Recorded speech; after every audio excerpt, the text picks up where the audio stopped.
We are oppressed. We are exploited. We are downtrodden. We are denied not only civil rights, but even human rights. So the only way we're going to get some of this oppression and exploitation away from us or aside from us is come together against the common enemy.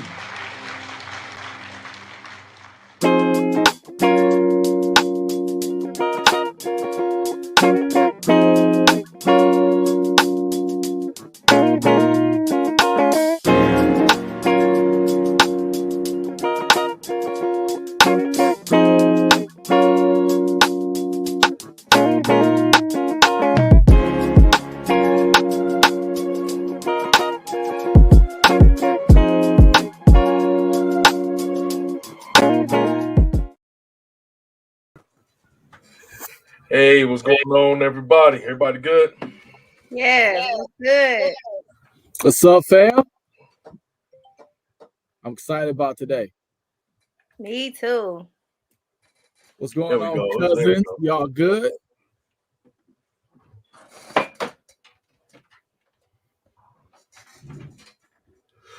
Everybody, welcome to go over quick Unfiltered. introductions right quick. So go ahead and introduce yourselves so we can just stay on time with everybody. Yeah. Ladies first, go ahead.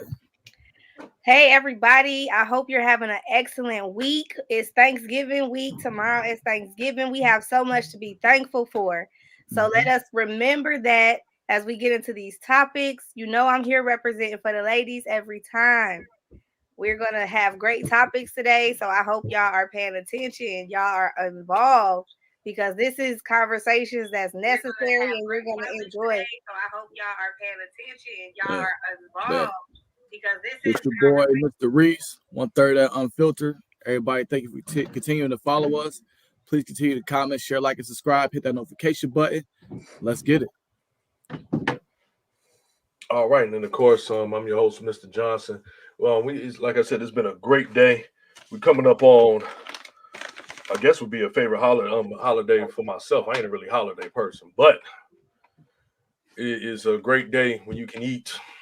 It's always awesome. So there's nothing wrong with eating. So happy Turkey Day Eve to every single one of y'all out there. And for all of y'all that don't matter what you're eating, just grateful that you got food on your plate tomorrow. Shout out to you. We have a lot of stuff that we're going to go through. Everybody going to bring up the topics that we got for the day. I'll be very remiss if I didn't bring up today we had a lot of chance. I don't know if somebody got the computer up or a phone up, how we get some feedback. But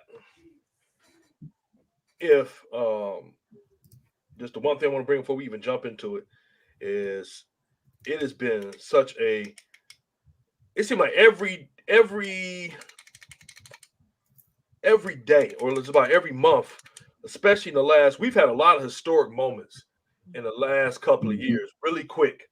And I mean, they've approached really fast. And all of it is in regards to just the, some people say civil rights. I say it's just in regards to the criminal justice system as a whole. Of course, we had last week Kyle Rittenhouse. Whether you like the decision, whether you're not, we got what we got. And today we had the Ahmaud Arbery trial. Whether you like it or not. The reason I said I'd be remiss from not saying this is I'm not going to make it a race issue, and what people are going to get mad at me, especially blacks, which I don't care. Is that I don't want to make this a race issue. I make it a right or wrong issue. See, this is where everybody gets a lot of things confused, and they get their feelings involved. Forget feelings. Feelings don't matter. Feelings go up and down like stocks. One day I'm feeling like $1 million. The next I feel like I lost everything. So I can't go by my feelings on a lot of things. I think everybody can't go by your feelings because they're not a good barometer of what's actually going on. What I do want to say is that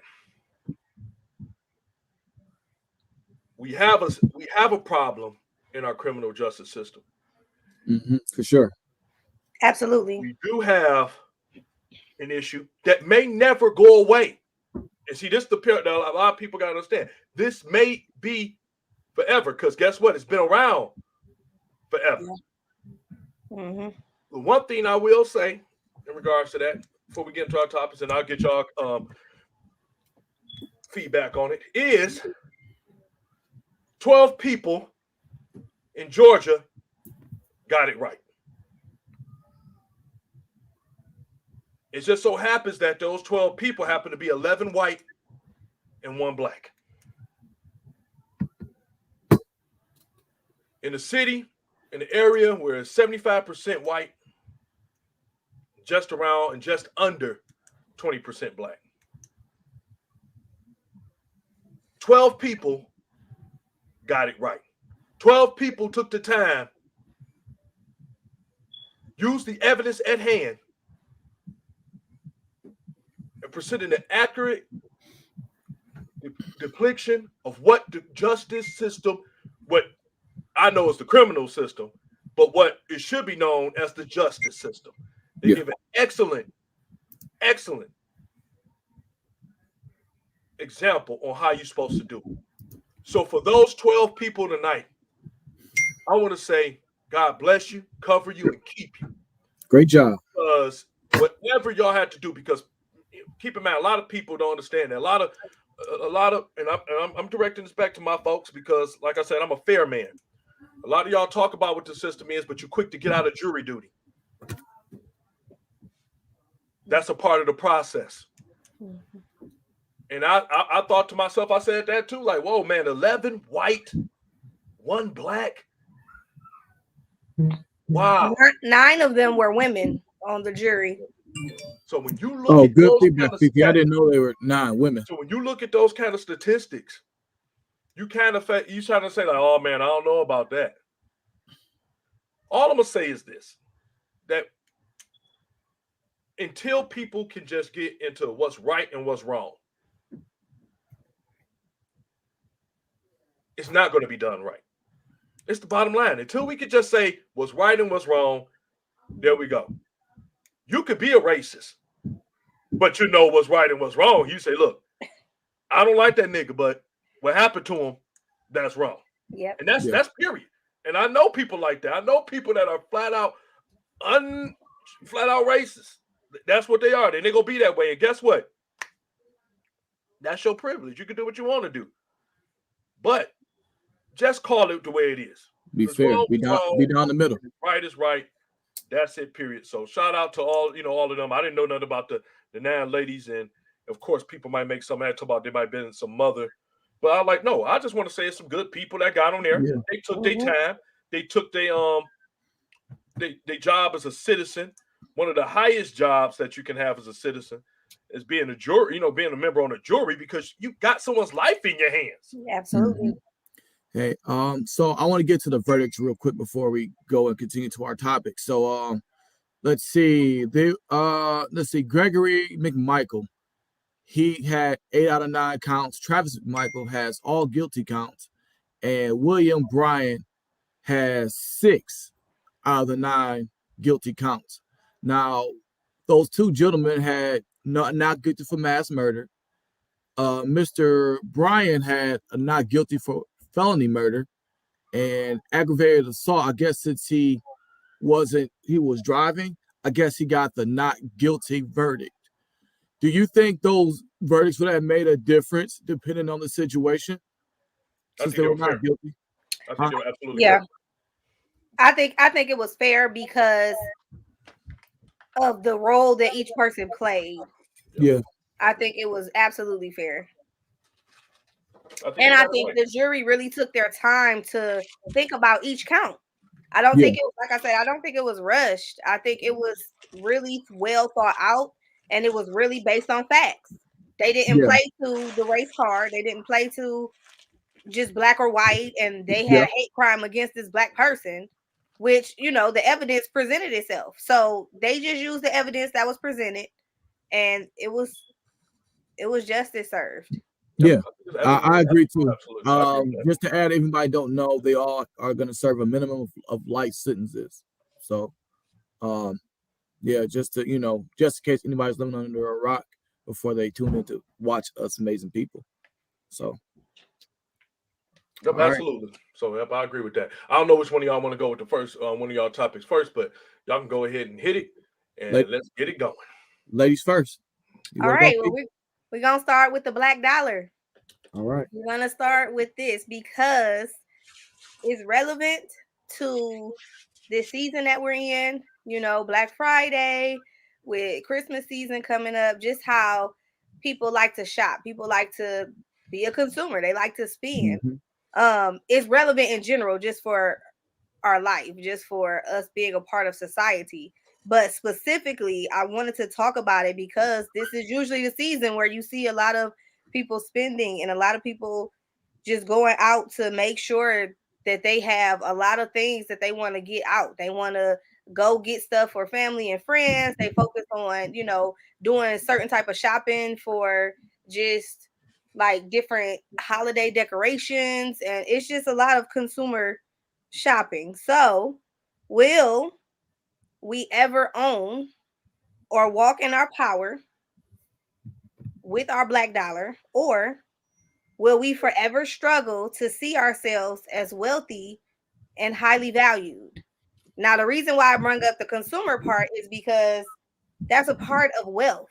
When you're getting money in, you have to keep it in order to have wealth. You have to make sure you're using it in a way that's going to build upon itself, that's going to bring about increase. But if you're always consuming, if you're always shopping, then it's going out as quickly as it's coming in. And that's a part of the wealth topic. When you're wealthy, we just need to establish what is your thoughts about wealth. What is wealth to you? What does that mean to you? Because everybody's definition of wealth is not the same. And I recognize as African Americans, as Black people, you know, when we get wealth to us, it's really flashy. It's really, let me show you what I got. Let me show you how much money I'm making. It's really like we want to present it out there versus holding it in and, you know, kind of just letting it stack up and then we just move in silence. That's not everybody, but that's a lot of people. So I just want to get everybody's opinion. What's your thoughts about this? What is your thoughts about wealth in the Black community, the black dollar specifically? To add to that, to answer that, like I said, from my perspective, a lot of us weren't taught how to handle money. And when we see people that have money, they have like the big house, the fancy cars, the nice clothes. So we weren't taught for people like, you know, to when you have it to like kind of keep it. I remember Shaq had talked about it one day. We know Shaq has a lot of ventures of, you know, partnering with people, making money, just having a great sense of equity. And he said how you be wealthy is right. So let's just say you have 100% of your income, you take 50% of that and you save it, use the other half. He said what wealthy people does is they take that half and saving half of that and save it and you spend the rest. That's the difference between being rich and being wealthy. It's all just like a show. Like, you know, I just think we're not taught of financial literacy, which is a big thing in the African American community. I think now it's a little bit more different that we're more savvy with money and technology and want to actually have our own. But I think that's another big thing. We're not really we're not really tuned to having our own and want to have our own. And I think a lot of that comes from like the support from our community. I could probably touch on that a little bit more, but I'm gonna go ahead and pass that on to Randy. Yeah. Oh, no, you fine. You could have kept going. I was actually listening to it. I don't have a lot to say about this. I know we talked about it before because we always talk about the black economic power on the show because we want to really promote that. And you know, we always said the black dollar got a lot of power, and it's evident in everything that we do. But that's not the question. The question is, do we think we're ever going to get it when it comes to money? And what it means is that when we're ever going to get that total understanding of generational wealth and building. I believe so. But just like we have, it's just like when someone wants to get out of debt. It took you a while to get in debt. Go take, you know, It's gonna take you a while to get out of it. So it's just a process of constantly learning. But the biggest thing that a lot of people have to understand, everyone, is you got to be disciplined. It takes discipline. Yes. And the problem is that people don't want to wait for everything to be in full bloom. They want to pick the tree right off the bat, let it stand there naked, and then try to figure out why it ain't never grow back. Like, oh man, what happened to the apple? It was just good because you wanted to rush it. You know, we tend to try to want to rush things. I think for the most part, and like, you know, Mac, you brought up an excellent point talking about how a lot of us were never really taught, and that's true. A lot of that is true. That's absolutely true. We weren't taught about financial literacy. And what happens is that you get it, you never had it before. Some people, it wasn't all of us, a lot of people blew it. You're going to see what you thought you saw, you know, like everybody else doing. You're like, man, look, I just want to do this. Because sometimes when you get it, you want to prove that you got it to other people who never had it. So that's always weird. You know, that's always weird. To prove it to people who never had it. But okay. But yeah, I think, and one of the things I brought up on the introduction of our show, if you go back and you look at it, what I put on at the beginning of the show is that those people that you saw were the 13 black billionaires that we have in the world. And the reason why I put the significance of me putting them up there is to let you know that as much as we think that we arrived on a financial literacy level, we're not even touching 2% of the you know, saying of the total wealth in this world. So that lets you know that we still got some ways to go. But I love the amount that we're going. I love seeing the way they do. But it always starts with the first step. And the first step is going to be for a lot of us, it's discipline. If you can't handle $100, if you misuse $100, ain't no way in the world you're going to do nothing with $1 million. All you're going to do is give yourself a bigger headache. So I think that you pray and let's not forget, you got to put stuff into action. Pray. Yes. Yep. But now you got to start putting stuff into action. Okay. That's like the man in a flood that keeps saying, I'm waiting on God to send me something. Yep. God sent a helicopter. He sent the Coast Guard.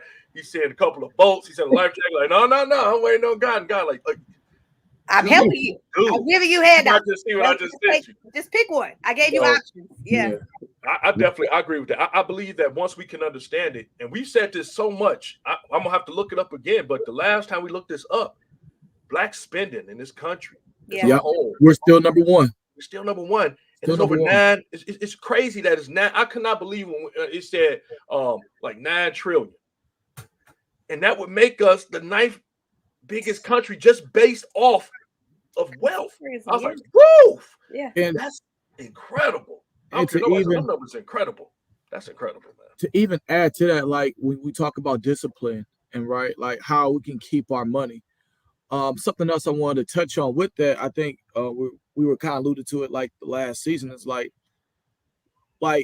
how can we keep it like in the community, right? Yeah. And just for like somebody who's a business owner, somebody who's creating wealth, to know like what they have to go through and how, you know, the struggles of just having it, keeping it, like I said, not spending it, and for other people to respect and support that.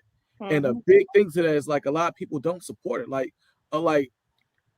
and just to even like add like Fortune 500 companies like Walmart and all these other Amazon, these other companies, right? So, I mean, they have the money. So a lot of damage that's done to their company, like they can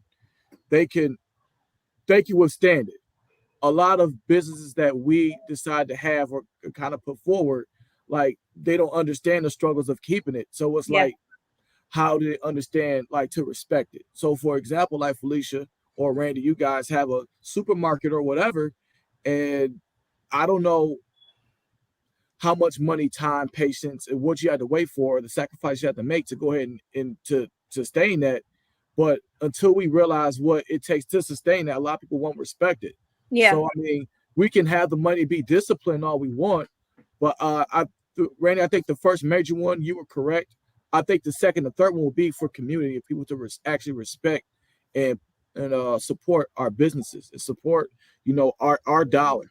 It's like I said, $9 trillion, like that's a lot of money going to other people. Yeah. And see, I'm happy you brought that up, because I wanted y'all to speak on it first before I interjected and said what I was really feeling, which has been heavy on me. It's like exactly what you said. We keep preaching community.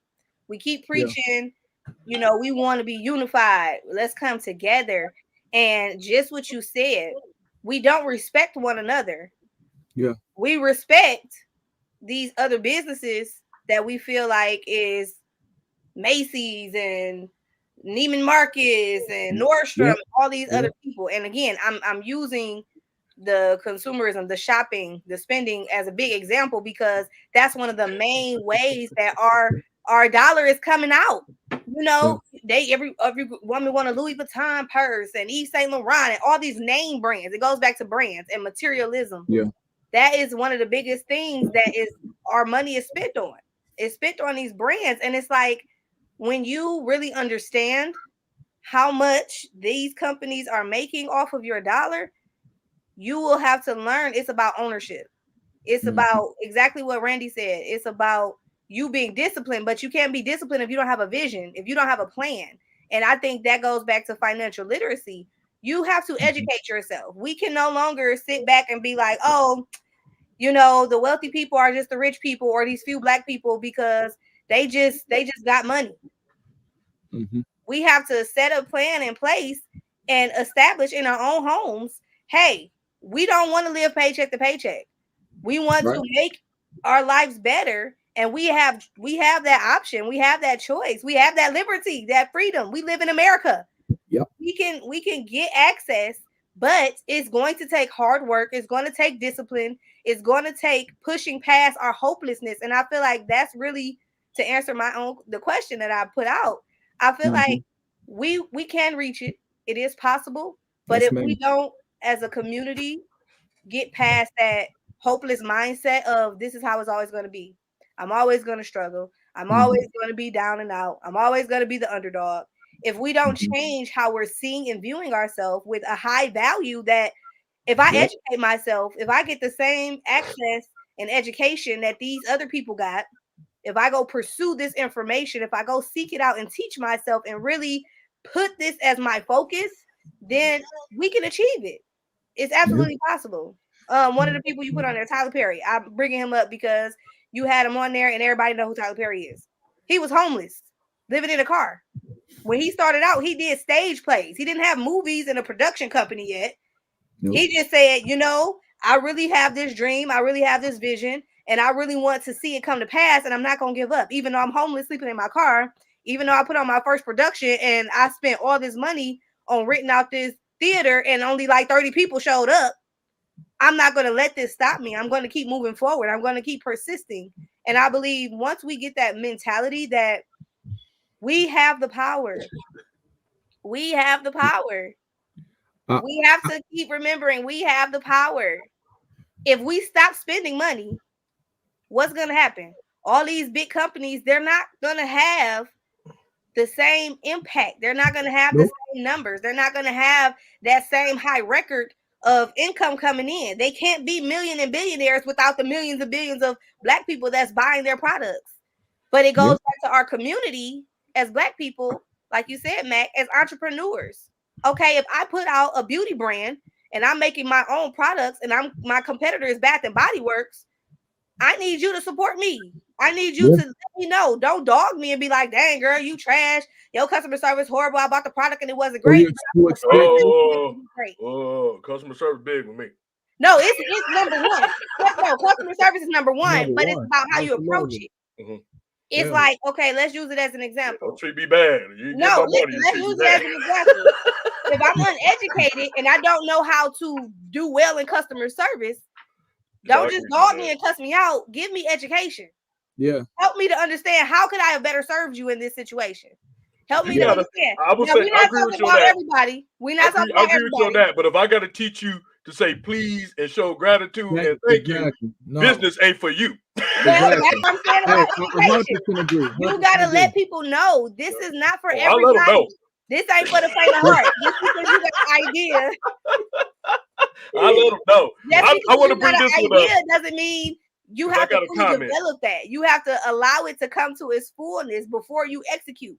You can't just get the idea and be like, I'm ready, let's go. You have to research. You have to get understanding. And that's all I'm saying, because I'm an entrepreneur myself. And I want to process. I want to get this comment out. Go ahead, Randy. I'm going to you. For some reason, it ain't coming up on the what's the name? I told him to go to filter.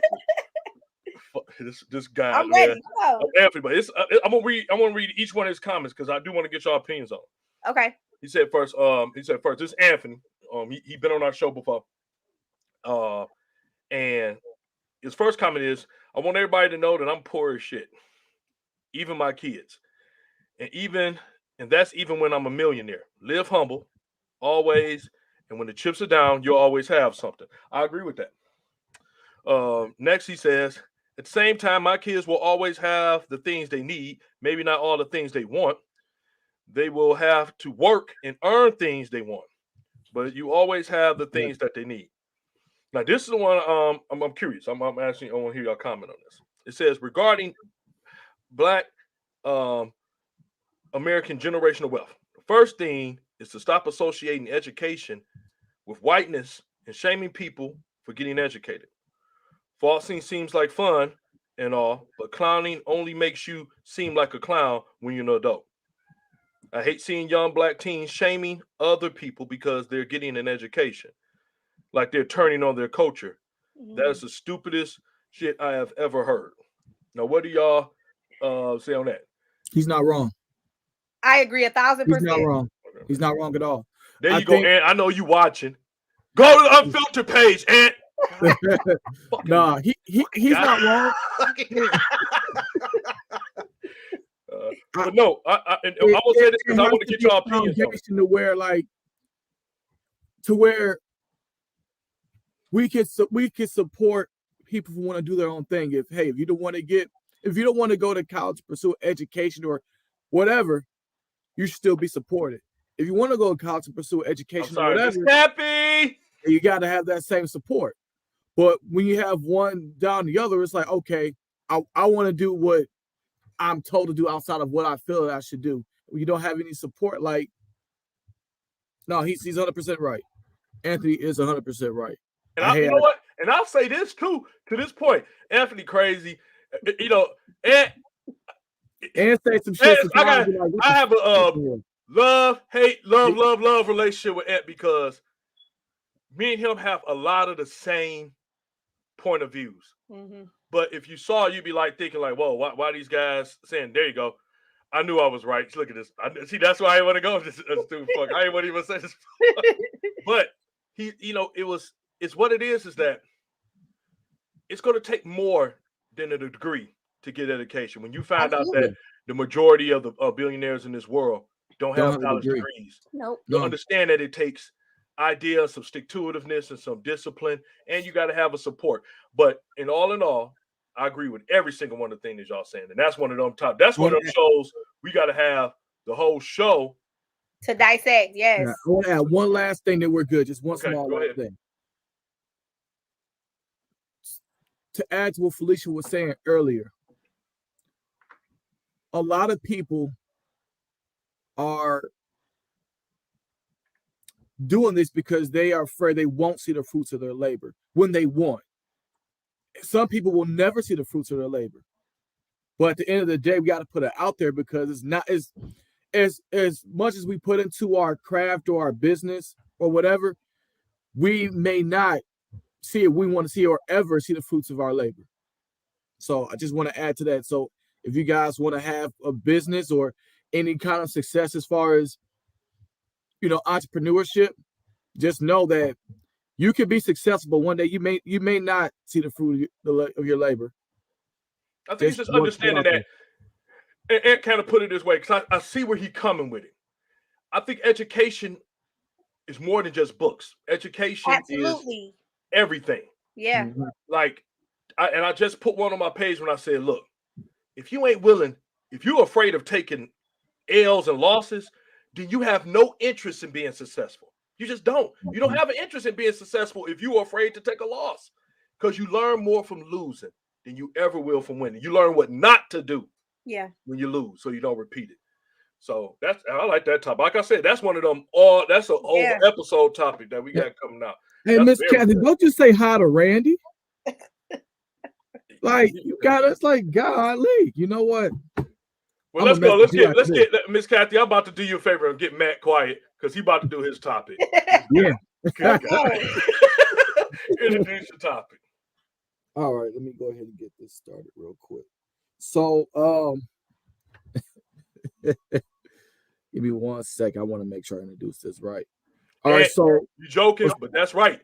If you're afraid of taking L, you guaranteed to take the D for the rest of your life.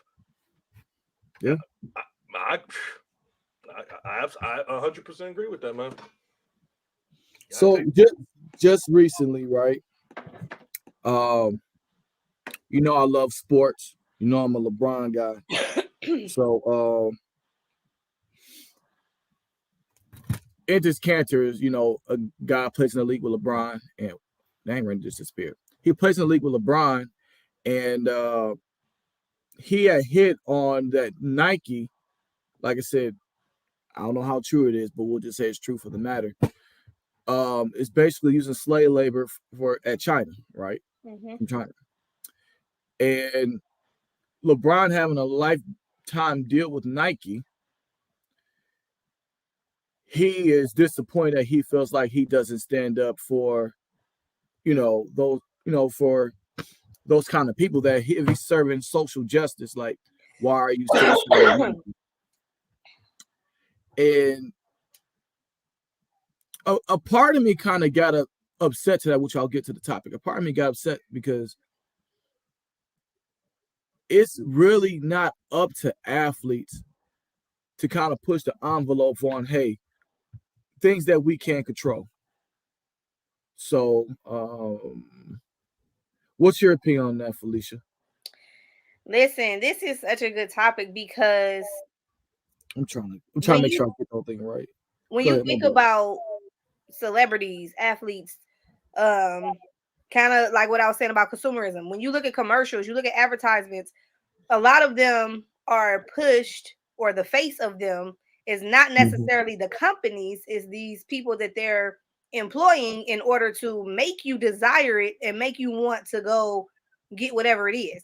But like you were saying, you don't know how that product went through production and distributing to you. You just see the end result and you're like, if LeBron James out here, I'm out here. You know, it's that same energy where it's like, I want to see myself like them. They look good when they have this on. They look good when they endorse this. If they endorsing it, then I feel like it's good for me. And what I'm saying is, I believe that it's a yes and a no, because the celebrities or whoever is being endorsed, they have a choice. They could say no.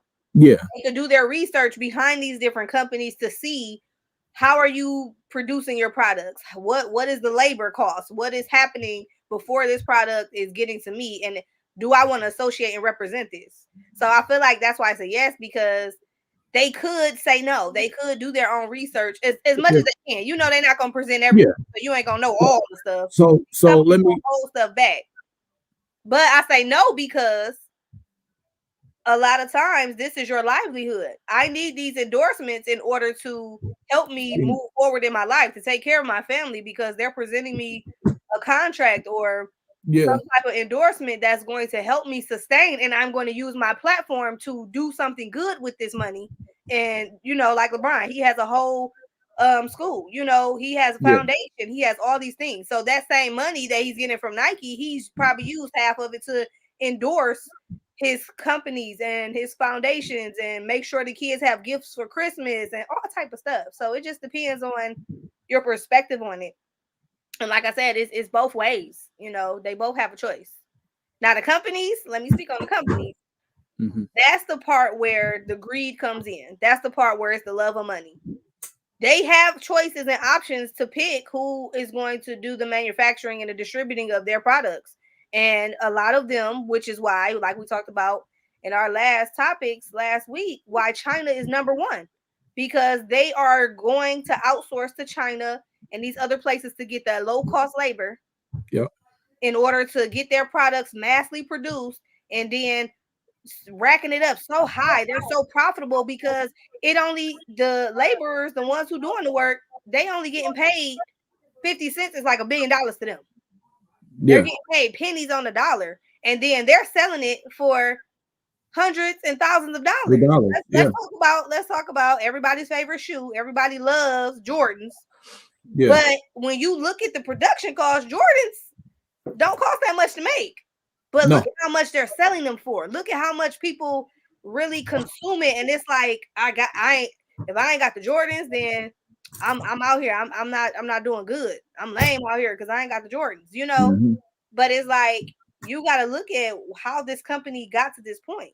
They made those type of choices and decisions intentionally in order to make sure they have a high profit and they don't have a lot of expense going out for the labor. So I think Felicia, to kind of get to your point, I can kind of say the yes and the no only because you're associated, but let's just say, right, so we're just figuring out this information 2021, like I said, if it's true. And LeBron's been signed with Nike for several years right now, right? I think if you are associated, blood is kind of on your hands, but not I feel like if you're not notified of it, right? So when somebody presents you a brand and a contract, right, and you sign it, like, okay, you're obligated to withhold and withstand that contract. Now, however the company may produce or what they do, I think is on the company. So, like I said, and even to that point with Cantor, I think he has a point. But I don't think anybody signed with Nike should feel like they're obligated to do anything different because that's not them making the decisions. And I feel like that's not something that they know before signing that contract. Now, granted, they could do research if it was there to say, okay, well, hey, how are you guys making the money or how are you guys producing the shoe? They're not afforded with that information. So I can't blame anybody who represents Nike on that playing field. I think that's a dangerous slope that you're going down. I think that's dangerous because you're saying it go to that almost respecter a person type thing. It's almost a little bit where somebody say, and I might agree with this, that I can disassociate the artist from their music, no matter what they do in their personal life. And of course, we could use a lot of people. We'll use R. Kelly because it's the most recent. People like, man, I could I'm still listening to R. Kelly. I'm like, oh man, he a rapist and stuff. I could disassociate, him raping girls and beating, doing whatever he whatever it was with women, because it's just the music. Everybody can't do that. Nope. Everybody not gonna do that. I think I kind of agree with Fifi on this one. It's like a 50-50 thing. I think it's I guess it's what glasses you're looking through for the most part. Your perspective. Yeah, because it's just one of those situations where you like, look, you got to be underneath a rock if you don't realize how big companies make their money. You got to be underneath a rock. That's why shout out anybody get a chance, watch Ricky Gervais. He was the host of what's that? Golden Globes, not last year, but the year before last. And he let Hollywood have it. Like, he ain't never going back on there no more. They said, oh, we are messed up. He was done because he was going off on them. He said, y'all, you get up here, you thank your God, and you say all this stuff, but then you take checks from companies like Apple, who make their phones and sweatshops, and then you want to educate us on being good humans and getting right. And I'm like, yeah, I mean, it's something when it's like, I mean, come on, you ain't underneath a rock. It's been well documented that Apple get its phones made overseas in sweatshops. It's been documented about these gym shoes. Gym shoes, I'm telling you, until Jordan really came out. It was gym shoes before, but until Jordan made gym shoes be fashionable. It's just he just blew it up. People don't get them to play basketball in. They get them to show it off. Yeah. And I mean, I'll be one to say no. I can't front it out. I'm wondering if I see one that I like, I'm going to buy. Mm-hmm. So the thing is, it should go even deeper than that, because as much as LeBron or Michael Jordan, all of them get a big fat check right up front for it, because those things have put these guys in the billionaire category from some of the checks they got from it, especially Jordan. But the thing now would be, they don't become that valuable if the consumers as a whole don't buy them. Yeah, that part. Yep. You know, that's the part nobody else want to get into. That's why I tell people, stop putting, you know, celebrities on pedestals. They just people that got a lot more money, or just got they're on a lot more TV screens, and everybody know them on a mass level. Because you know, these people are imperfect, just like we all are. Mm-hmm. And I'm gonna go far and say that this person is evil or that person is evil. I just say, well, Randy won't try to do. If I had, you know, that amount, I might, you know, it's some things where I'm like, man, I ain't gonna do that, man. This what you stand for. I can't, you know, if I get that and support you, that kind of means I'm kind of co-signing on the behavior that you do. And I don't want to do that. I'm a, you know, fair dude. So I think it all, like you said, I think it's the scope that you look through. I'll be careful. I see what Anthony's saying, that he's a total hypocrite. But I think that, I mean, it's a lot of people in that boat, bro. It's a lot of people in the boat of being a hypocrite. Anybody who's a billionaire, basically, anybody who takes part in doing that. Steve Jobs. I was going to say, at some point, Elon Musk. Anybody who takes advantage of those type of things, because what should happen, and people ain't gonna like this, but I've said this before. This is one of the things Trump tried to stop. But when he tried to stop it, Americans got mad. And like, man, we need our stuff. We need our stuff. We need the stuff. Everybody always want this stuff. I don't care how it comes. I need my stuff. It's going on right now. Yeah. Back up. And all these prices keep going up. I'm like, the prices are going up. I like, people got to understand a lot of things about economics. And once you understand that, I don't care how much stuff go up, if y'all decide that y'all ain't going to buy it, they have no choice but to drop prices coming down quicker than they have no choice. Yep. It's supply and demand. They have no choice. They're like, man, look, let's drop losing money. We need to get money. So whatever it's gonna take to get this money, that's what we're gonna do. Period. Yep. And it just happens all the time. That's why I'm telling people, they always trick us in this time of year to go broke. They trick people to go broke, to say this time of year is where you show people you love them the most. I'm like, what? Y'all crazy. But I mean, that's just crazy. When I think about holidays, that's why I say I'm not really a fan of a lot of holidays, because holidays supposed to be, for the most part, you're supposed to be with the ones you love. It ain't about the gifts. It's never been about the gifts. Yeah. It's never been. And the problem is that some of y'all will go in debt and then work 11 months to catch up with the debt, just to go back in debt. Yeah. Trying to meet it up tomorrow. Let me tell y'all something. I know we're going off subject. But see, that goes back to the black dollar. That's that cycle where you got to want to change. Mm-hmm. You got to see the issue. And and like you said, I agree with you, black dollar. I agree with that. But I think it's everybody. I think it's white, black, everybody. People have a tendency to just, like, they associate this big thing with thinking that, oh, it's the holiday. It's really coked up in your mind on a mental and spiritual level, to the point where people think this is what you do every year. It just come in clockwork. You broke for the whole entire year. Like, man, I got to figure out this. But holiday come around, you finding money that you ain't never found before. And I'm like, stop that. Stop being so silly. Your kids, these kids nowadays, and I mean this truthfully, because I've seen kids that live in houses with no heat, but got PlayStation 5s and Xbox. And I'm just being honest. I mean, I see it. I remember one year, this broke our heart in church. I know it broke our heart. And I'm going to bring up some memories of my church, but please bear with me. What happened is that we had this toy drive, and our whole entire young people and youth in our church did this. It was about when we were about 20. I think I was the oldest, so I was 25. And everybody that did it, and we had raised all this money. I was able to get all these. Yes, and we picked this family. And then the mama come in there, Gucci'd out. That ain't bothering me. That ain't bothering me. I'm like, whatever. People ain't where they want to do. Then the dad came in there, Gucci'd out. Then they went to the house and they had gifts all over the house. Every room looked like it had a gift in it. They come pulling up in the escalator. I'm like, hold on. I'm like, hold on. And I mean, everybody kept telling us, man, don't look at that. Remember the thing we do. But you tell that to someone. You tell that to some young people who is so on fire for what they're doing.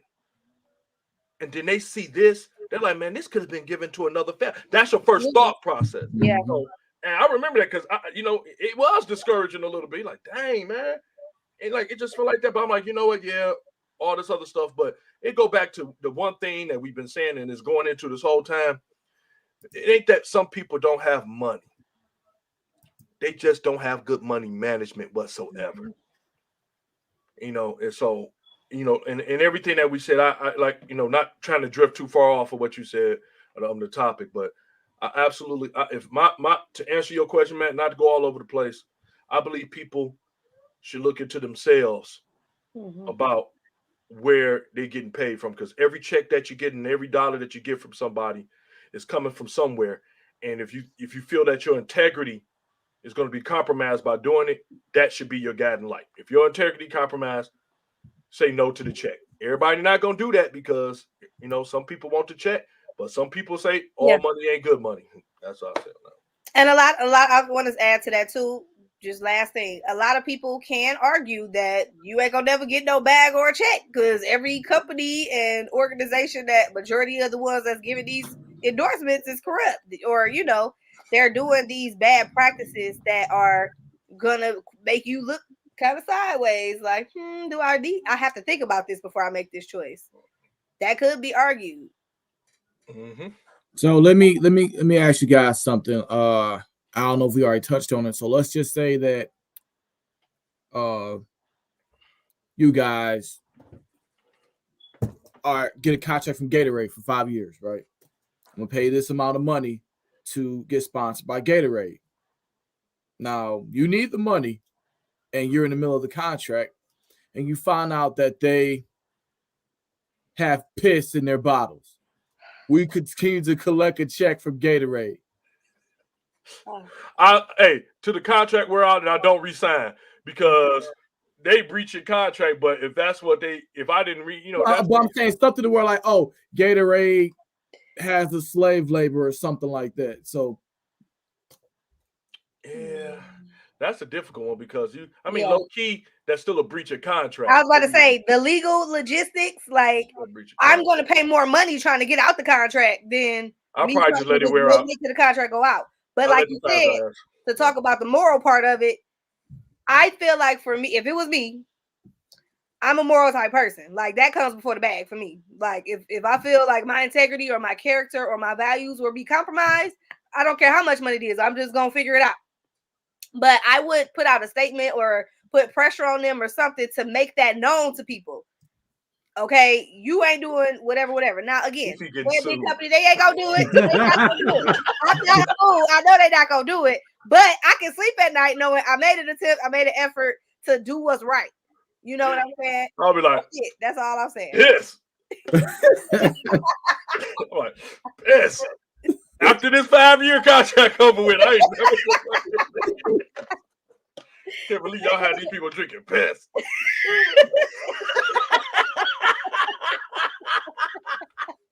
5 years. I'm like, man. Oh my God. Walking down the street, people throwing bottles at me like, you had us drinking piss. I didn't know. I'm drinking it too. I didn't know. I'm like, well, I've been drinking piss this long. Good. I'm gonna play.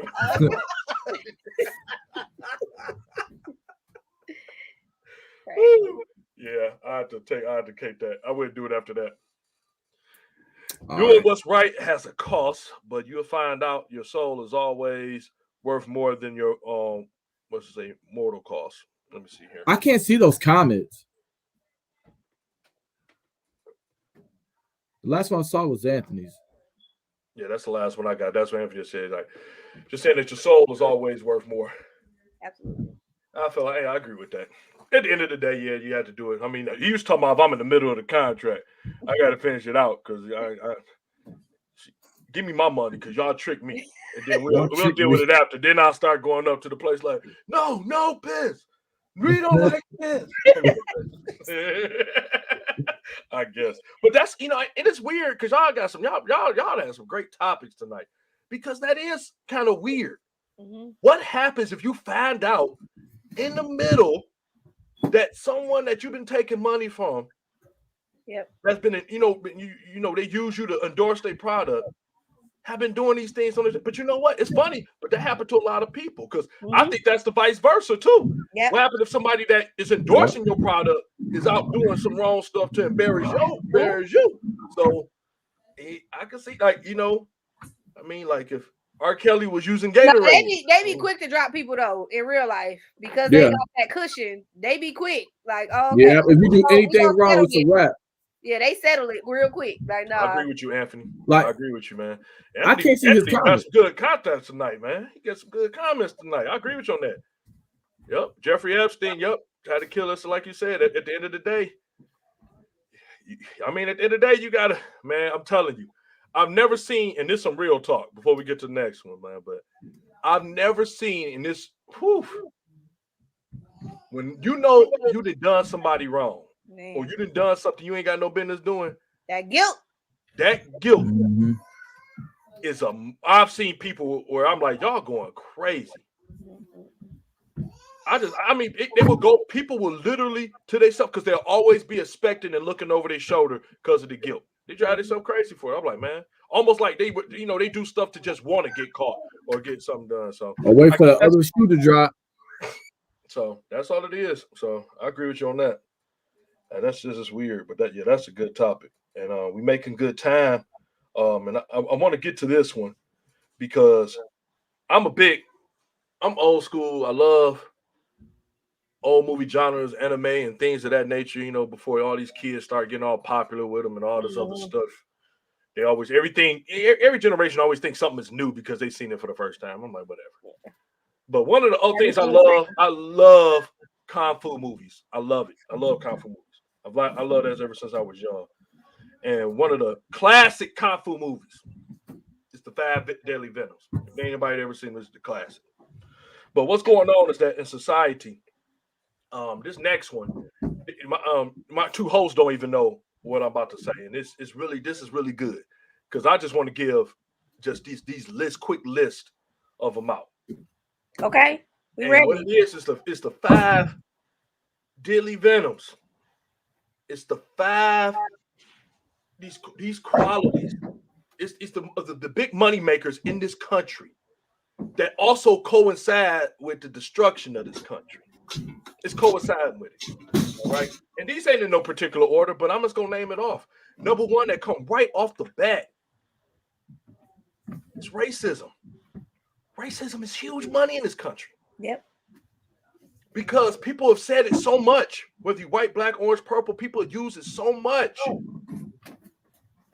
that no one is ever getting to the root cause of anything. Yeah. They only thinking about the leaves.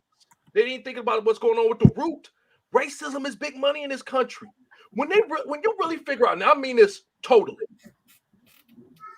that you really find out that a lot of people are not racist. They just don't know the other side of the struggle for most other races. They just don't. Why? Because they never had to experience it before. That's why when you have a mixed community, if you've ever seen it, mixed communities act completely different. Mm-hmm.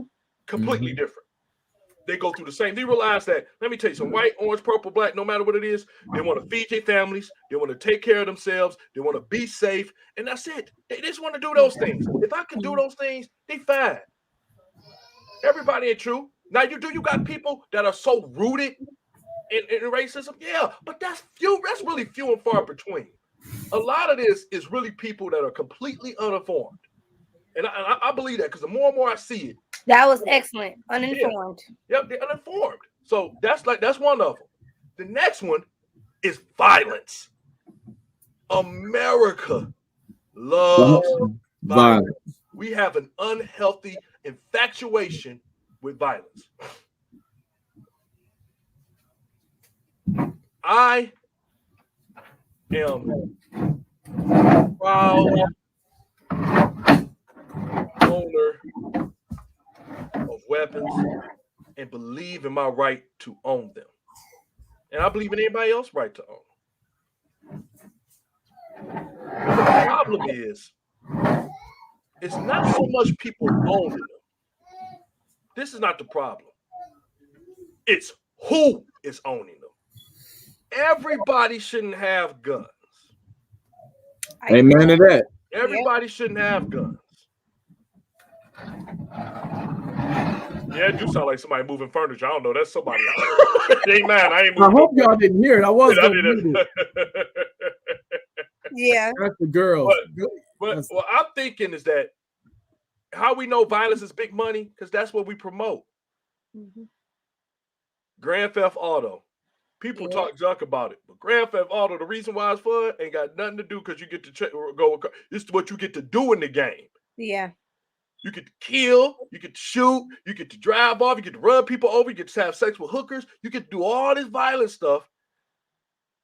And then what it does, it desensitizes. Yes. Everyone to when stuff really happened. Think about it. You got a young man, look, I could guarantee it. Does everybody that go to movies want to go out and kill people? No, you don't want to go out there. But guess what? You do have that fragile mind. Yeah. That don't need to be seeing it. Don't need to be looking at it. And yet, shut up, F. But goes in and just now they go crazy. Look, you got shootouts, shoot down people going to watch Batman. Did you think that about 12 people thought that was going to be the end of their lives, going to the movie theater to watch Batman, thinking that somebody was going to come in there, thinking he's the Joker, heavy, with tons of automatic weapons and things of that nature, and shoot up. No, nobody ever expect that. You think that you should be able to go and be able to enjoy yourself, but we do have an unhealthy fascination with violence. I call it the Roman theory. It go with football, and I love football, but we love this fixation with violence and competition and all this other stuff. Mm-hmm. I'm telling you, the next thing that you're gonna see is you're gonna see people in the middle of a field going back fighting, killing each other. Yeah, I'm telling you, this the violence. See, we get mad at the violence, but we can't live without it. That's what the movies is. I don't care what movie it is, whatever thing you do, it's just big money. That's the big one. And I want to say that's why young people are not good at problem solving, and they're so quick to get a gun. They're so quick to not just young people. It's people in general, but specifically, we've been seeing a rise in that. Yeah, a lot of young people. What's that? At a high school, young girl. Columbine, yeah. Columbine just had a young woman over here in Fitzgerald High School a couple of years ago. Well, not a couple of years, about a year or so ago. She came in the classroom mad about a girl who was talking to a boy that she was talking to. She brought a knife into school, stabbed the girl in front of her entire class, including the teacher.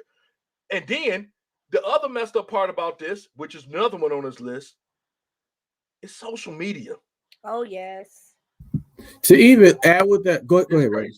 No. All it said is it's the next one. It's just social media. Because what happened in that case, instead of somebody going over there to stop it, they recorded.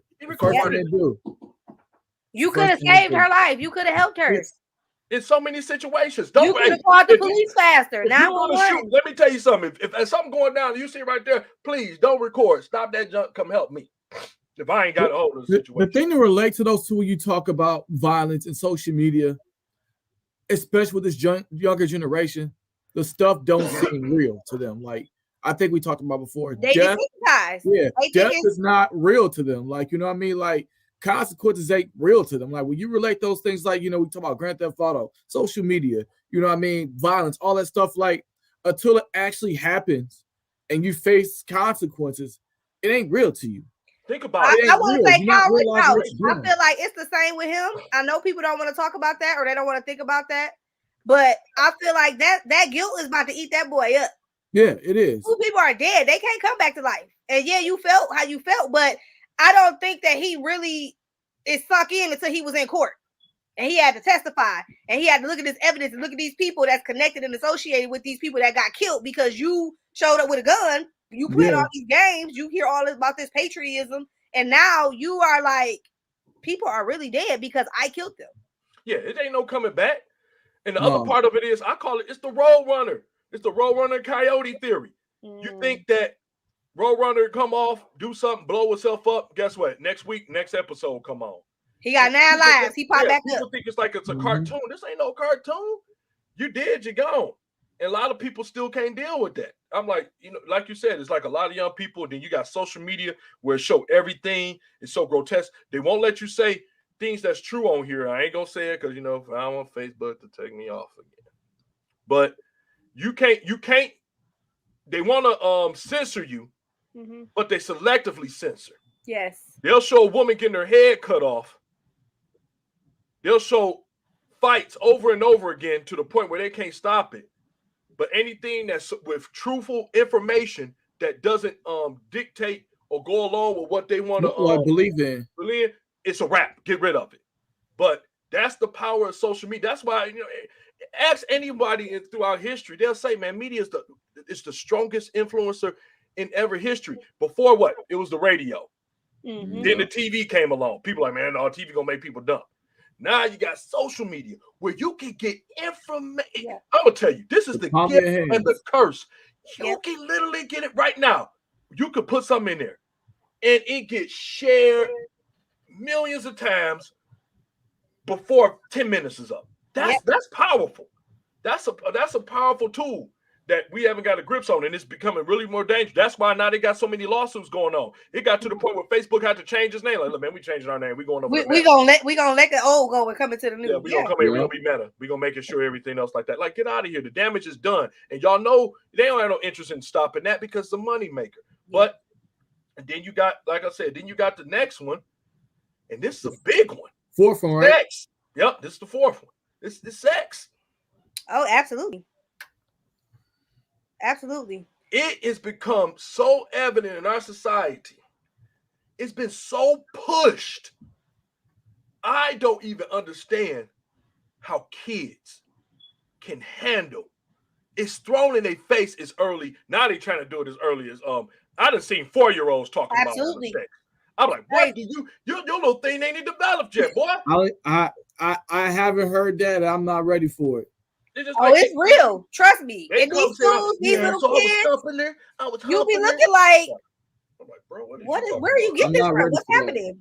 And it ain't just because their parents is not, being cautious. It's because they're watching stuff on TV. These cartoons, if parents pay attention, these cartoons are not made for kids. Listen, none of them. They stopped a long time ago. Like, these cartoons have stopped even being like made the ones now. I'm sitting there, I'm watching it with Allison and Hazel.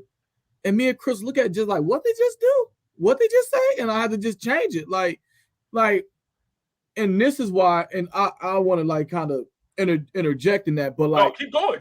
Yeah. Like, we have those kind of moments of the kind of parents were like, here's a tablet, here's a TV, watch it. And we were going to assume that, hey, it's cartoons, is all good. Nothing's going to happen.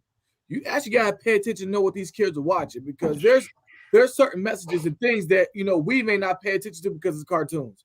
Like I said, absolutely. it was, and to even think about it, one cartoon was talking about sex. And I sat there, I was like, it ain't mean that. Like, I'm tripping. And so me and Chris go back to watch. I'm like, wow, they're talking about sex.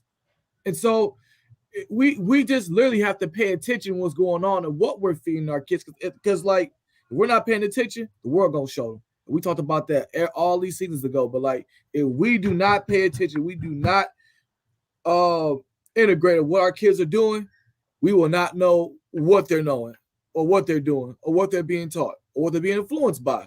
So, like I said, regardless if it's cartoons or not, or how innocent it looks, we have to pay attention. We have to be involved. Straight up. Absolutely. And see, that's why being present is so important. And with the thing that you shared about all these topics, they take away your attention. They're all distractions, because you can get sucked into all of these so much where your reality is now altered. Yeah.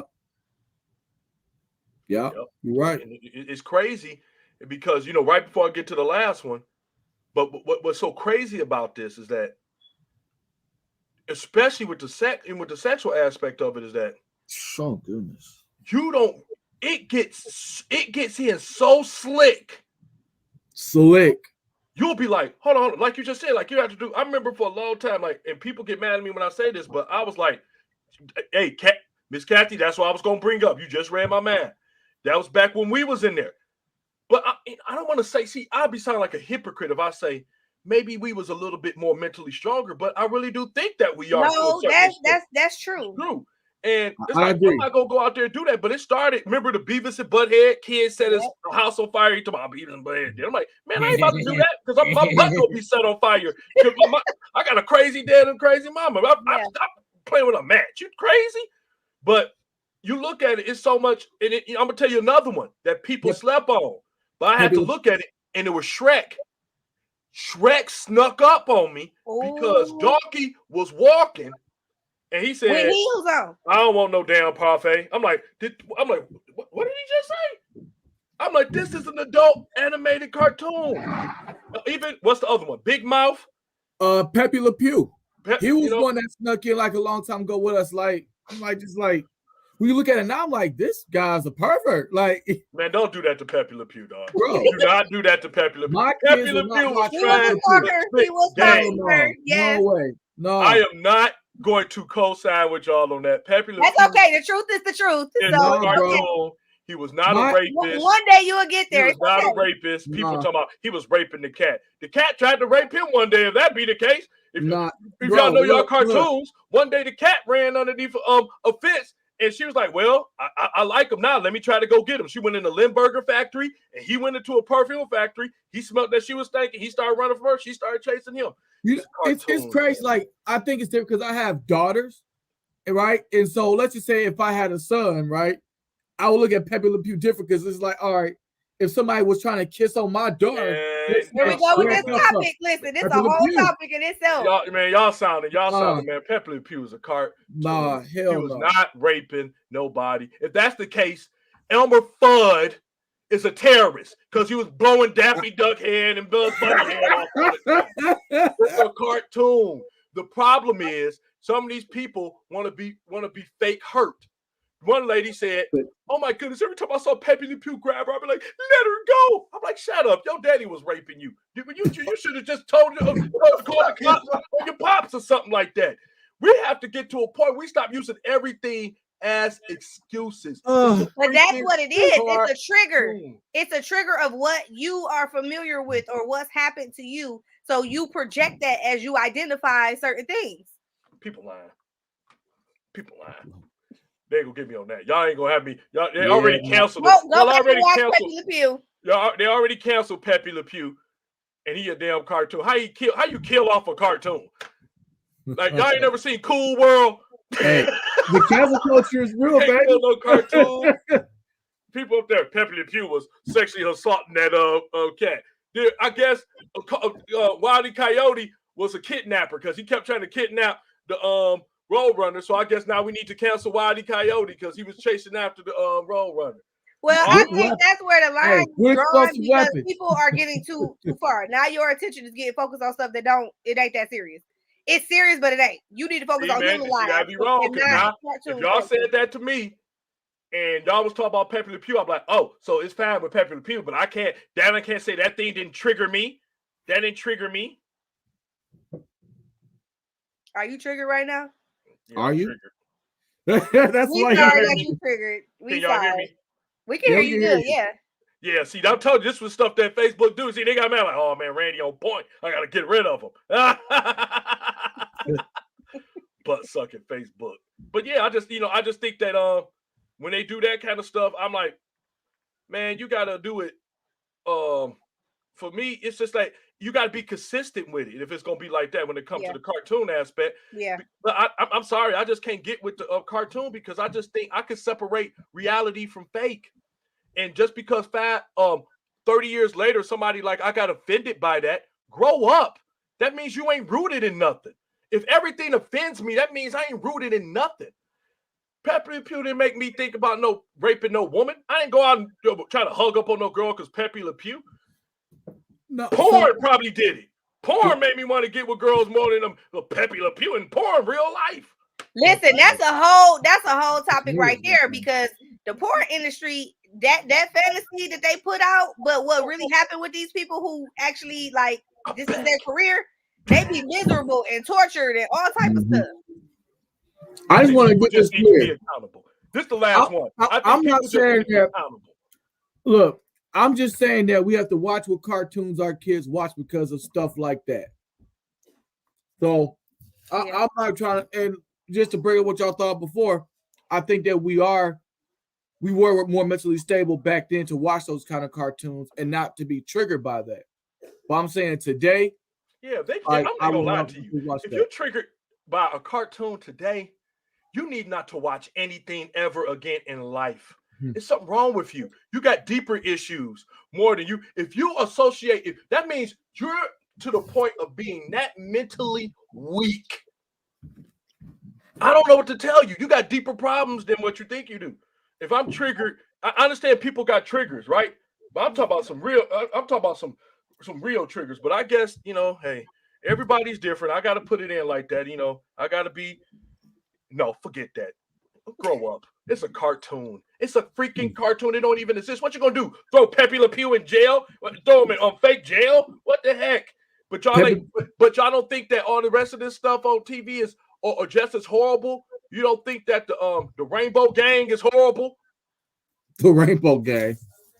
Y'all don't think that stuff is horrible? You don't think it's horrible that a man that got a pair of double D tits and a cock 13 inches long?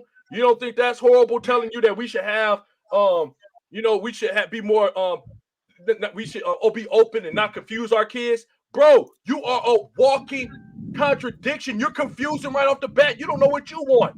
You don't know if you want tits or cock. And the last one, I'll just get over this. The last one. Yeah. Goodness. Hey, I'm getting a Pepe Le Pew t-shirt because my two co-hosts are about canceling Pepe Le Pew. Hey, Fifi, he was about to go in on. Listen, wait, was that the fifth one? Did you? No, he might have said it right now. The last one is laziness. It's the number one. Laziness is the number one. It's all over the place. If you don't believe me, it's in what we do with our cars. It is what we do in our philosophy. We becoming to be the new surrogates. Everybody wants to get everything done, but don't have to put any work in for it. They got cars that park yourself that'll tell you if you're going too fast, it'll slow you down. And I'm telling you, all they're doing is making us dumber and dumber and dumber. I guarantee, and I don't wish this upon nobody, but I guarantee if we do some stat lookups, I guarantee you that diseases like Alzheimer's and dementia are on the rise because as you stop using your brain, these diseases become more prevalent. That's why you get, and you're starting to see it in people earlier now. Absolutely. It's not. I don't think it's even a coincidence. I think laziness is the number one killer in this country. It's because it's big money off of it. Yeah, because look at what comes out of laziness. That's where obesity comes in. It's so many things connected to it. Yep. Everything else, everything could come out of and it's just that's my the 5 daily venoms that I have for you. So boom, I'll put them on our page as well. But yeah, we got to get those in order. Those is like absolutely coming together. We got to get them in order. Big. That was dope. And those are the roots of society. Those are the roots. That's what's pushing things forward. Yep. Exactly, like people being too lazy to do their own homework, and I'm blaming Pepe Le Pew for okay, we gonna have to talk about Pepe Le Pew. I know we're gonna do a whole episode on Pepe Le Pew. You need to get this off your chest, okay? Yeah, you need to it's not the problem. But and then the next one, this is kind of dang, we made good time right underneath. Yeah, I was looking at that. Dang. So the last one is something that's real sensitive to us because we unfiltered, we've been doing this for a while, especially when it came to a lot of mental health things. This season, it's bad for people. As much as we want to say, like we all family. Both of these are my younger cousins, and we all family, and we love seeing each other and spending time and playing games with each other. And I respect that a lot of people don't have that. Some people, when they get around to this time of year, and I am dead set on that. It is a spiritual, it is a very spiritual, like really demonic attack on this type of year because the more suicides happen between November, I'm getting right out for you, November the 2nd and January the 5th than any other time of year. Wow. Depression's on the rise because people they get these time frames where they're just reminded, and sometimes they're reminded of the things they don't even have anymore. Namely, it could be things like people going through divorces, people going through the loss of loved ones, Families, yeah. loss of jobs. Not Yes. all the stress because now they ain't got a job they think they can provide. Yes. And and it's interesting because Fifi just brought up that we got so much to be thankful for, and that's absolutely true. And I stand behind that, even if it's bad for me. I'm like, man, I'm grateful because it's somebody going through something 10 times worse than I am. And now we come to this type of year, and you can almost feel it in the air with some people. Yeah. Mm-hmm. That's how it is. I got one friend all the time. He always he get to this point where he lost his mother and his sister. His sister was murdered, burned in the house, and then his mother died not too long after that. He got a beautiful wife, kids, but man, that never leaves his system. Mm-hmm. It's reminded this time frame. So, what is it? What do y'all think this type of year? I think the big one you touched on was like loss of family, especially like during the holidays. That's where just people decide to spend the most of their time with their family, just create those memories. And when when the people aren't there no more, it triggers people because they don't know how to deal with the loss of loved ones. Mm-hmm. Another one that you touched on again, like I said, just being a parent, being a provider.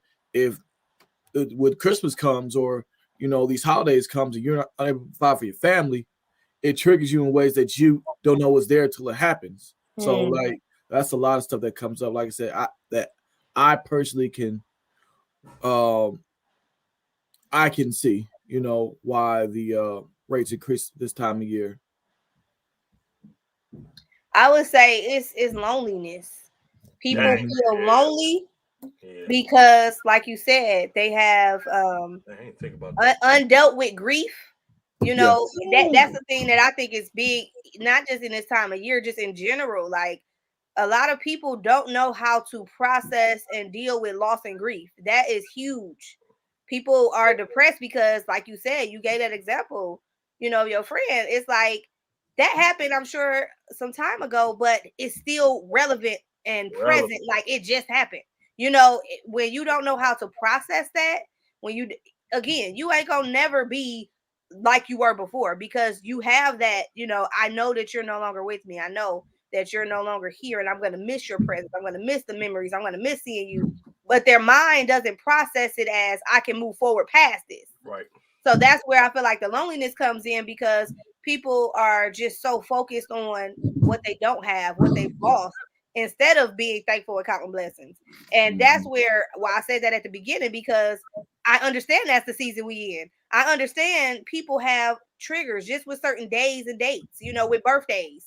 People celebrate birthdays and they think it's just we out here is my birthday. But if you had a loved one that passed away and their birthday come up, like today, one of my family members has passed and she just passed away last week.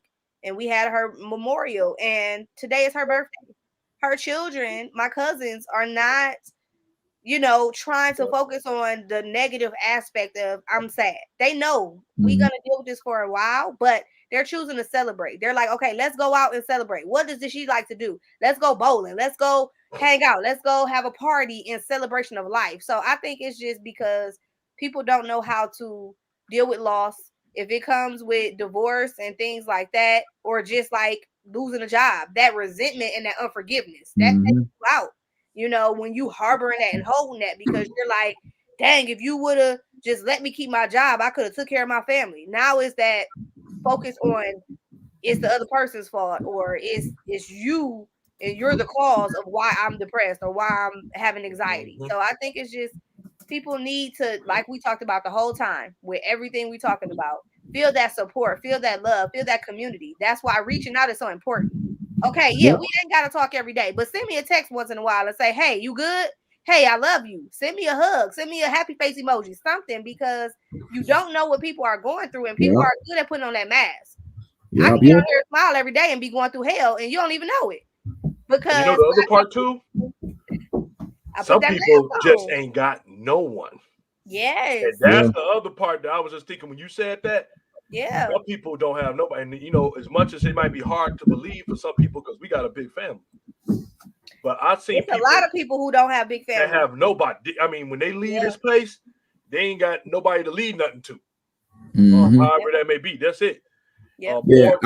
It's just crazy, man. Go ahead, man. And even Fifi, like just like that phone call, text, you'll know what it does for people. Yes. You know what I mean? I'm just surprised. It's like, you know, we text about the blue, like, hey, like we'll start a conversation and like, hey, I knew you was going through this, or you felt like that text conversation means a lot to some people, especially at those critical times. I'm glad he said that because even today, I sent in the morning I got a group. Me and my bros got a group text. We text each other every morning and throughout the day. You know, just throughout the day. So I did a wellness check. Because it's been a couple of days where we kind of, you know, some been answering and some ain't. Yeah. And I said to him, "Hey, I'm doing a wellness check. I want to make sure everything all right because, you know, some of us been slacking and everything of that nature. You know, a couple of said they was all right and everything else, but I know the ones who ain't because they ain't answering. Yep. And you look at that because you say that because I want to let you know, it's like you want to let people know, hey, whatever it is you're going through, you ain't got to go through that on, brother. You know they ain't got to go through that by yourself. I may not know what you're going through or can fail you, but I could be there if you just need that sounding board. Because sometimes when I tell people about depression, depression is saying, I don't want to be around nobody, but you really want to be around people. Absolutely. Absolutely. So, I feel like, too, that was what I was going to say. A lot of times the pride comes in where you feel like I don't want to be a burden to somebody. You happy, you got life going on, you got family, you got all this stuff. I don't want to open up and talk about how I'm really feeling because it's not good. And I don't want you to feel weighed down because of my emotional state or what I got going on. And I feel like that is the main reason why there is suicide. Why there is so many people deciding to, because they're like, I got to take matters in my own hands. I cannot open up and share with somebody else what's going on. I don't want to talk. Every time I talk to you is negative and I'm going through something. I feel like I'm a burden. I feel like that's why it's that mindset that I can't release this on nobody else. I just got to carry the weight. And I feel like that's why they commit suicide. And it's so high with depression and anxiety because they're not feeling safe to open up, or they have this thought that I can't really open up and share with you because how can you really help me? You can't bring my job back. You can't pay these bills. You can't do this, but they're missing that support. I can just bring peace to you. I can make you laugh. I can take you out to eat. I can bring some type of hope in your life just by me connecting with you and identifying and related with your pain, to share a story so that you have encouragement. You're uplifted. You have hope to know, this is a hard time. Yeah, this is tough, but you can get through it. You can move past this. You can see your future and move forward. So now to even add to that, Fifi, how long does that last? I can relate to the person that's going through with that because I deal with and like to talk about things like inconsistency, like, right? So I just text you during Christmas. I don't check on you during the rest of the year.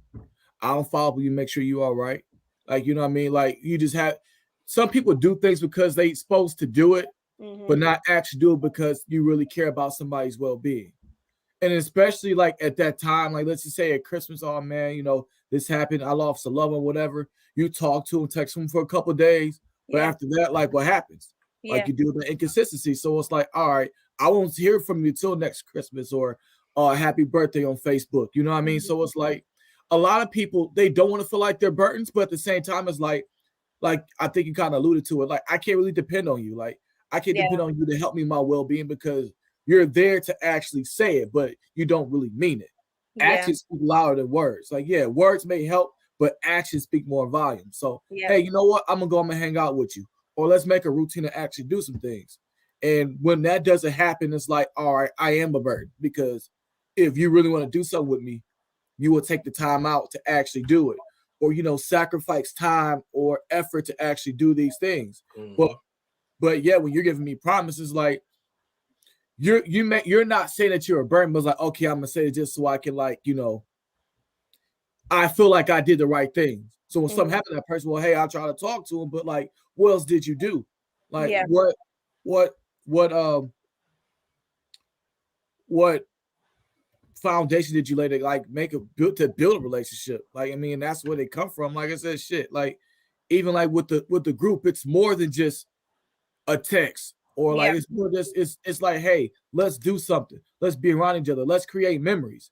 And when you don't have that, like, it's well, see, I think it goes back into us talking about, like we've been talking about. Every time we bring up topics, they all have that underlying thing about accountability, responsibility. But it all goes in communication. It all goes into building relationships. A lot of people don't know how to have a healthy relationship. A lot of people don't know how to share love, even though it seems easy. Like, this what you do. Like, this is common sense to us because that's the culture, that's the climate, that's the atmosphere and environment we were raised in. We're drenched in love. But a lot of people, they didn't have that upbringing, or they don't have that support system where they can see past the inconsistency. For us, we're all the same type of person where it's like, oh, okay, yeah, I'll text you and I'll have accountability in myself to say, you know what, I need to do better talking to my cousins. I need to call more. I need to hang out more. Once we identify that within ourselves, we make an effort and we apply it. But some people ain't there. They don't know how to be consistent in a relationship because all the relationships they seen was broken, or they weren't consistent. So they had that same energy. Oh, yep. And what I think of even more, and it kind of go back into my my hardliner mentality, which I believe is a good way, is that some people get the energy they put out. And what I mean by that is that when you mean and grouchy all the time, I mean, don't be giving me a cup of piss and be expecting lemonade from me, So it's I think a lot of stuff, like you said, when you've been around where your family is used to, like, doing things and being around each other, it's the small things that matter, and especially around this time frame. But we coming into a whole different aspect of what people value more. And what I noticed that, and because before I'll be, like I said, I know I'll be hard. Like, I'll say, like, I'm like, man, some people think that people love you because they like your stats. And that's why people get depressed about it. That's why you ever hear, like, they be so depressed. Hey, you gotta ring the bell on that one. You know what I'm saying? They get so depressed about that, all the time. They get so depressed about that. That's why they like, man, we're gonna take off the counters. We're gonna let people show how many friends they got or anything of that nature, because it's gonna make people depressed or make people feel a certain way. Because people associate that with love. And I'm like, that ain't got nothing to do with love. Yeah. And like you said, the real thing is that people have no idea what love is. I'm sorry. I looked at Anthony. It's stupid. I looked down. He said, I expected Gatorade. Talk about. He caught me off guard with that one. But it's that case where, you look and you see, like, around this time frame, like, even I'll give people a good example. Me and Matt do a lot of stuff with each other. Sometimes, and we always invite people. Like, hey, y'all can do it. But I'm going to tell you what it is. And this is just real talking. This is not paying no favorites or nothing like that. Mac want to be around me as much as I want to be around him. And when you do that, and when you miss people, and you generally want to be around them, I think it go more than just making the effort. You making the time. You like, no, I'm putting time out this schedule. There's plenty of times where I said, like, I'm a little bit like, I'm like, but no, I'm just gonna come out there. You know what I'm saying? The fact we happen to come out there, we come over, we do that, we do whatever. Even if it's just we sitting there chilling. And when people can get that aspect in, and the one thing you said is, like, make memories. When people become more loving of the fact of just being. It's something about where you can go in a room and people absolutely miss you and love you and celebrate you when you come in the room. Yeah. You know, instead of being around somewhere where you're being tolerated. You know what I mean? So Difference. it's a Big big difference. difference. So most people we say to come, you know, I at the end of the day, I stop. How can I say this? I stop begging people to do things. I'm like, I'm not going to beg you to do it. Yeah. Because if you want to do it, you're going to do it. Yeah. You're tired and all. Even Yeah. if I do, I remember it was my goddaughter's party. I just getting off of work. I just got through working about 12, 13 hours. But I'm like, no, I'm going out there to my goddaughter's party. Even if I come out there to give them their gifts, give them a kiss and say hi to everybody and make the trek 45 minutes back home to jump in the bed because I love them. That's what people do when they love each other. It ain't about inconvenience because it go out the window when it's when you love people. You're like, man, I'm doing it because I want to. I ain't doing it because I feel obligated. I'm doing it because I want to. I wanted to see my goddaughter's faces when I got her the gift. You know what I'm saying? Even though she was still frowned up and mad, but that's her. Hey, wait, hey, don't be talking about my child like that. Hazel, she doesn't understand. That's her ass up. But it's like, bam, you got it. She like it. She played with it. Still see her play with it. I'm like, boom, there we go. But I think a lot of people just got to get to that point where you got to go past. I know myself. I had that issue a long time ago when I finally, when all my bros took me to the side, like, Rand, we be playing the stuff and you got every excuse why you ain't coming. You could get mad, you get pissed off, or you can work on it. That's real talk. You call me out on it.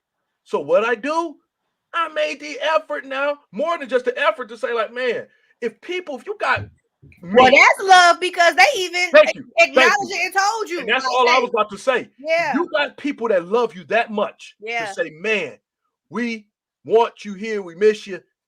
You got to be here. That's love. So if somebody to get mad at that, I would never understand that. I'm like, you got enough people to love you in this life where people be like so quick to count everybody off, like, man, bye, I ain't got to deal with you. When somebody take the now, because we getting our feelings a lot on the phone. We getting our feelings a lot. I'll be right with our crew. We getting our feelings because if you get your feelings hurt, you get your feelings hurt. Yeah. And I respect that, especially when it comes from men. Like, look, dude, I wanted to be there. Oh, I want to do this. But I think that's why we have a good, healthy relationships among each other. Because we ain't got no problem telling, like, man, dude, piss me off, man. What I mean, and we do. We'll say that. See, like I said, we understand the building blocks of a relationship. We understand. I can be mad at you and be ready to fight you, but 10 minutes from now, I can calm down and we can have a talk about it, understand your point of view, my perspective, and then move forward and not hold that as a grudge. Right. Yep. We still building and still growing. But some people, they get stuck. They be like, nah, I'm offended and I'm stuck in my offense. And some people see us do that and they trying to figure out, dang, why are they doing that? I'm like, well, that's what you do when you love people. Yep. Like, yeah. Like you'll say something like, man, he tripping. Yeah. That's him. He be good. Yeah. Like, there you go. But yeah, I think like you said, this special, this time of year, I really, I think you hit it when you first came on here talking about just how we just need to be so grateful. Yes. And check in on some people. You ain't got to be fake. Your strong friend got weaknesses, so check on them. And when I say, and I just want to just hit home with this. A text is nice, communicating, talking is nice. Make an effort to actually make a connection with that person, to do something. You know what I mean? Like I said, because you don't know what nobody's going through. That's bigger than any holiday gift. Absolutely. Because like I said, because somebody may open up to something you may never known about anything. So like I said, I just want to take that to heart. If you're gonna make an effort, make a valid effort. Make a valid effort. Because when that person's gone, I want to hear, oh man, well, I tried to talk to him, or we could have did this, did that. No, you make that effort. So I just want to drive that point home. Absolutely. Do more than text and talk. If you're able to. Put the effort out. Yep. Especially if you got, if you're a single man and there's been a woman that you've been looking at and she always seemed lonely, it's only right that you go over to her house. Don't even go there. I didn't want to know if he like, and you say sweet, passionate love. Oh my God. Sponsored by Gatorade. God, horrible. Tell her, look, you should be alone tonight. I'm gonna call my girl like, look, you should be alone tonight. Oh man, oh my goodness, man. But we appreciate y'all as always. Sponsored by Pepe Le Pew. Oh my God. We gonna talk about this Pepe Le Pew, okay? We gonna talk about it. We so much appreciate y'all. Again, continue to share and follow. I know a lot. We've had more. I know I've had a lot of emails about they're not getting the notifications, and some of y'all are following. I don't know what to tell y'all on that point, but also follow us on YouTube. You get the same information on YouTube. Sponsored YouTube notifications are working a lot better than I noticed that the Facebook notifications are. So I mean, just make sure that you follow and check it. You might have clicked off. I've noticed that when I have stuff click off, double check it, make sure it's up and running. But you should be good to go. We appreciate you nonetheless. Thank y'all. Keep sharing, keep subscribing, keep getting it out there. We'll see y'all next week, same time. Everybody, y'all enjoy this wonderful Turkey Day. But more importantly, like we've been saying this whole time, enjoy yourselves, enjoy family. There you go. Enjoy the people you love the most. Be where you're celebrated, not toterated, and have yourself a good old time. And man, keep in mind, man, don't go gluttonous over it. I mean, look, this all in real talk, okay? I'm for real, okay? Know your limits. Don't just go pig out. Know your limits, okay? I know we I'm about to go crazy on this. No. Just relax. Have portions. If you gotta get crazy and turn up, just make sure you do some jumping jacks or something. Do something. The game. Maybe the Lions will win tomorrow. I don't really think so, but it should be a good day. And y'all two got anything to say before I go ahead and get them out of here and let them know what's up? Ladies first. I just want to add about notifications. Take it a step further. Make a notification in your phone, in your calendar. If you really care about this show, you want to tune in, make sure you take them extra steps. Just because social media is unpredictable, just go ahead and set it up in your phone. Set it up as a reminder, alert, set your clock, whatever you got to do, because we're going to come with fire every week. Yep. We've been on time, too. We have been on time. Yeah. Yep. Sponsored to you by Febreze. Oh my God. So look, speaking of that, look, your boy got something special coming up. Been working on it for a while, so just stay tuned for that.